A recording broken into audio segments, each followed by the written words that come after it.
Hello दोस्तों, आज हम ग्रुप डी के 9 अगस्त के प्रथम शिफ्ट के प्रश्नों को देखने वाले हैं। आज जो हम प्रश्न देखने वाले हैं वो विज्ञान के प्रश्न होंगे। आइए देखते हैं पहले प्रश्न की तरफ। पहला जो प्रश्न दिया हुआ है, जीवाणु को किस जगत में रखा जाता है? तो इस प्रश्न का सही उत्तर है ऑप्शन बी, मोनेरा जगत में। अगला जो प्रश्न दिया हुआ है, एक उत्तल दर्पण के सामने उत्तल लेंस के सामने 20 मीटर की दूरी पर रखी वस्तु का प्रतिबिंब 40 मीटर की दूरी पर बन रहा है, तो लेंस की फोकस दूरी कितनी होगी? तो आइए हम देखते हैं। इसको हम लोग लेंस सूत्र से निकालेंगे। तो 1/f इक्वल टू होता है 1/v माइनस 1/u। तो हमें क्या दिया हुआ है यहाँ पे? वस्तु दूरी और प्रतिबिंब दूरी दिया हुआ है। तो आइए, तो 1/f इक्वल टू हो जाएगा आपका 1/40 ये, और माइनस 1/20। चूँकि वस्तु लेंस के पहले होता है, यानी वो माइनस में रहेगा, तो माइनस और माइनस हो जाएगा, तो हो जाएगा 1/f इक्वल टू हो जाएगा 1/40 प्लस 1/20। आइए अब देखते हैं।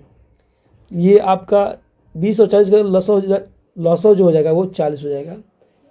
तो भाग देने पे क्या हो जाएगा? यहाँ पे आएगा आपका 1 और यहाँ पे आएगा आपका 2, तो ये आएगा 3/40 1/f इक्वल टू। अब करते हैं f इक्वल टू जो हो जाएगा आपका 40/3 हो जाएगा, यानी 13.33 लगभग हो जाएगा, यानी ऑप्शन सी सही होगा। अगला जो प्रश्न दिया हुआ है, निम्नलिखित में से तंत्रिका तंत्र के संबंध में कौन सा कथन सही है? तो इस प्रश्न का सही उत्तर है ऑप्शन ए, न्यूरॉन तंत्रिका तंत्र की संरचनात्मक एवं क्रियात्मक इकाई है। न्यूरॉन जो है तंत्रिका तंत्र की संरचनात्मक और क्रियात्मक इकाई है।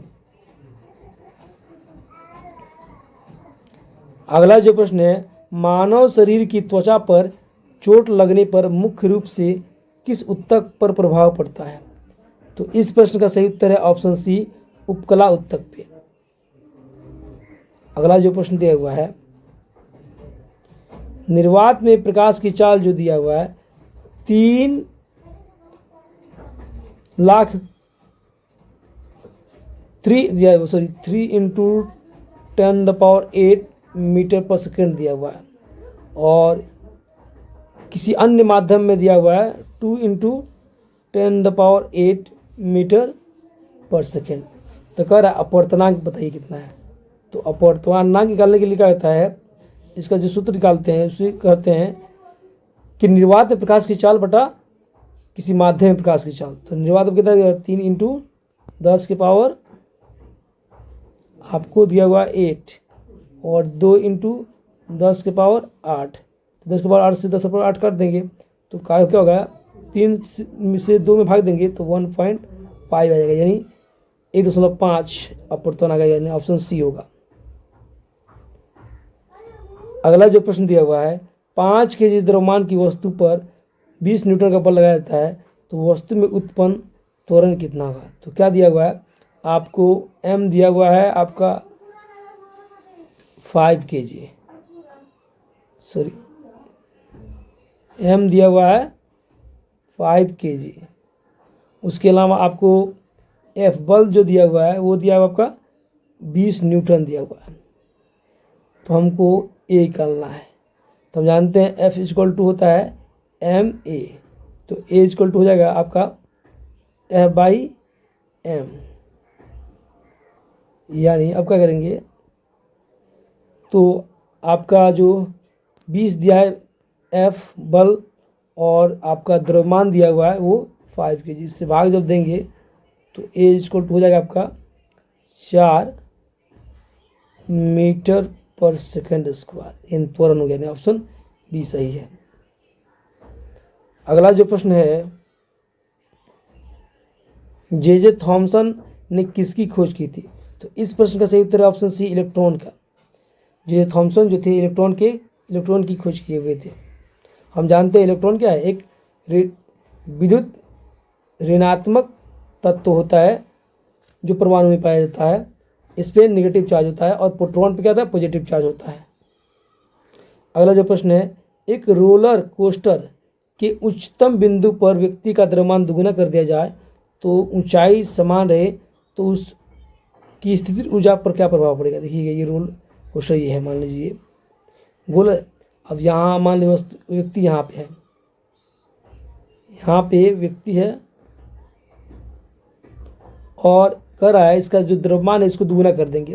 तो जैसे ही दुगुना द्रव्यमान करेंगे तो इसकी स्थितिज ऊर्जा क्या होगा, वो भी दुगुनी हो जाएगी, यानी ऑप्शन बी सही होगा। अगला जो प्रश्न दिया हुआ है, एक आहार श्रृंखला में हानिकारक रसायनों का सबसे अधिक संचय सामान्यतः किसमें पाया जाता है। तो इस प्रश्न का सही उत्तर दिया ऑप्शन डी, शीर्ष उपभोक्ता में। अब शीर्ष उपभोक्ता क्या होता है, इससे क्या होता है, शुरुआत में होता है पादप यानी घास हो जाएगा। घास को उसको कहते हैं शाकाहारी जीव, शाकाहारी जीव होते हैं। उसके बाद उसको खाते हैं जो मांसाहारी जानवर, मांसाहारी। और उसके बाद जो मांसाहारी को कोई जो खाने वाला होता है वो होता है चौथा स्तर। तो जो चौथे स्तर यानी शीर्ष उपभोक्ता जो होता है उसको सबसे ज़्यादा क्या होता है, हानिकारक रसायन प्राप्त होते हैं। अगला जो प्रश्न दिया हुआ है, किसी तत्व की परमाणुकता से क्या तात्पर्य है। तो इस प्रश्न का सही उत्तर है ऑप्शन बी, एक अणु में उपस्थित परमाणुओं की संख्या पे, यानी एक अणु में कितने परमाणु उपस्थित है इसी को बोलते हैं परमाणुकता बोलते हैं। अगला जो प्रश्न दिया हुआ है, निम्नलिखित में से कौन सी अपघटन अभिक्रिया है। देखिएगा अपघटन अभिक्रिया का अर्थ होता है एक यौगिक दो या दो से अधिक तत्व या यौगिक में जब टूटता है ना उसको बोलते हैं अपघटन अभिक्रिया। तो देखिए यहाँ पे कैल्शियम ऑक्साइड और हाइड्रोजल जुट रहा है तो कैल्शियम हाइड्रोक्साइड बना रहा है। यहाँ पे जिंक और कॉपर सल्फेट जो जुट रहा है तो जिंक सल्फेट और कॉपर बना रहा है। ये विस्थापन अभिक्रिया हो गया, ये संयोजन अभिक्रिया हो गया।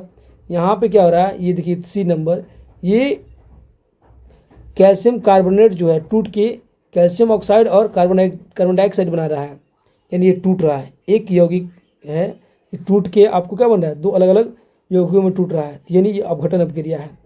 और डी नंबर देखिएगा ये क्या है, डबल डिस्प्लेसमेंट रिएक्शन है। ठीक है, तो इस तरह से ऑप्शन सी सही होगा, अपघटन अभिक्रिया का उदाहरण। अगला जो प्रश्न दिया हुआ है, 4 ओम और 6 ओम के दो प्रतिरोध श्रेणी क्रम में जुड़े हैं तो तुल्य प्रतिरोध कितना होगा। तुल्य प्रतिरोध का मतलब होता है कुल प्रतिरोध। तो हम जानते हैं R = होता है R1 + R2। अब आपका R1 दिया हुआ है 2, 4 दिया हुआ है और प्लस दिया ये 6, तो जुटने के बाद 10 ओम हो जाएगा, तो 10 ओम का प्रतिरोध हो जाएगा यानी बी।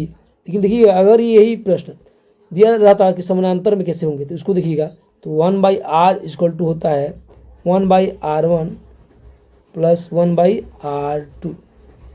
अब इसको लिखेंगे कैसे, ये R1 दिया है 1/4 + 1/6। अब देखो 4 और 6 का एलसीएम कितना हो जाएगा आपका, 12 हो जाएगा। तो ये आपको आएगा 4 से भाग देंगे 12 में तो आएगा 3, तो 3 हो जाएगा प्लस, और 6 से भाग देंगे 12 में तो 2 आएगा, तो ये क्या हो जाएगा, ये आपका 5/12 आ गया, आपका 1/R आ गया। तो हमको R निकालना है, तो R = हो जाएगा 12/5, यानी आपका हो जाएगा 2.4 ओम प्रतिरोध। तो ध्यान दीजिएगा हमेशा ही श्रेणी क्रम में तुल्य प्रतिरोध जो होता है यानी कुल प्रतिरोध जो होता है अन्य दो प्रतिरोधों से क्या होता है, ज़्यादा होता है, जबकि समानांतर क्रम संयोजन में जो तुल्य प्रतिरोध होता है अन्य दो प्रतिरोधों से क्या होता है, कम होता है, हमेशा ही कम होगा। यानी इस प्रकार से इस प्रश्न का सही उत्तर ऑप्शन क्या होगा, बी दिया है 10 ओम। अगला जो प्रश्न दिया हुआ है, साबुनीकरण क्रिया में मुख्यतः किसकी अभिक्रिया होती है। तो इस प्रश्न का सही उत्तर है ऑप्शन बी, एस्टर और क्षार का। साबुनीकरण में क्या होता है, एस्टर और क्षार का अभिक्रिया होता है आपस में। अगला जो प्रश्न दिया हुआ है, निम्नलिखित में से कौन सा यौगिक एल्डिहाइड का उदाहरण है। तो एल्डिहाइड का जो उदाहरण होता है वो है ऑप्शन बी CH3COH। अगला जो प्रश्न दिया हुआ है, प्रकाश के अपवर्तन के संबंध में निम्नलिखित में से कौन सा कथन सही है, सही पूछ रहा है। तो पहला जो प्रश्न दिया है, पहला ऑप्शन दिया हुआ है प्रकाश की चाल सभी माध्यम में समान होती है, ये गलत दिया हुआ है। प्रकाश की जो मान होती है, प्रकाश की जो चाल होती है, माध्यम बदलने से उसका चाल भी बदलता है। जैसे क्या होता है, निर्वात में अलग होगा, सघन माध्यम में विरल माध्यम की अपेक्षा क्या होगा, कम होगा। अगला जो प्रश्न है, माध्यम बदलने पर प्रकाश की दिशा बदल सकती है, सही है। मान लीजिए एक दो अलग अलग ये माध्यम है और एक यहाँ माध्यम है और यहाँ प्रकाश जा रहा है, यहाँ जाएगा, जैसे ये माध्यम चेंज होगा तो ये मुड़ जाएगा, क्या यहाँ से मुड़ेगा, अगर विरल से सघन में जाएगा तो अविलंब से दूर हो जाएगा, और जैसे ही सघन से विरल में जाएगा तो अविलंब से दूर हो जाएगा। यानी इस तरह से ये हो सकता है। अगला जो प्रश्न दिया हुआ है, किसी विद्युत प्रतिरोधक में उत्पन्न ऊष्मा किस पर निर्भर करती है। तो इस प्रश्न का सही उत्तर है ऑप्शन सी, धारा, प्रतिरोध और समय, तीनों पर निर्भर करती है। विद्युत प्रतिरोधक में उत्पन्न ऊष्मा धारा पे, प्रतिरोध पे और समय पर निर्भर करती है।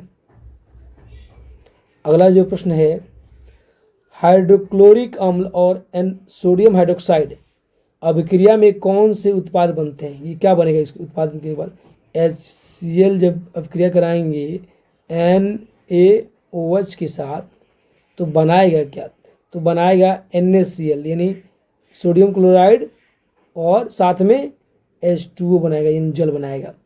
यानी ऑप्शन ए सही होगा। अगला जो प्रश्न दिया हुआ है,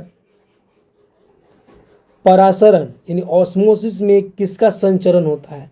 तो इस प्रश्न का सही उत्तर है ऑप्शन बी, जल के अणुओं का। परासरण होता क्या है, क्या होता है कि किसी पदार्थ में बाहर से जल का अंदर आना या अंदर से जल का बाहर जाना, उसको परासरण बोलते हैं।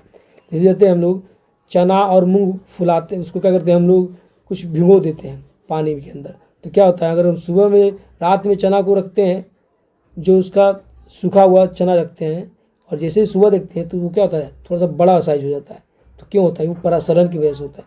या फिर जल के अंदर किशमिश को या मुन्नाका को अगर डालते हैं तो उसका साइज क्या होता है, कुछ समय बाद पहले से बड़ा हो जाता है। उसमें क्यों होता है कि बाहर से जल अंदर आ जाने की वजह से, इसी को बोलते हैं परासरण करते हैं।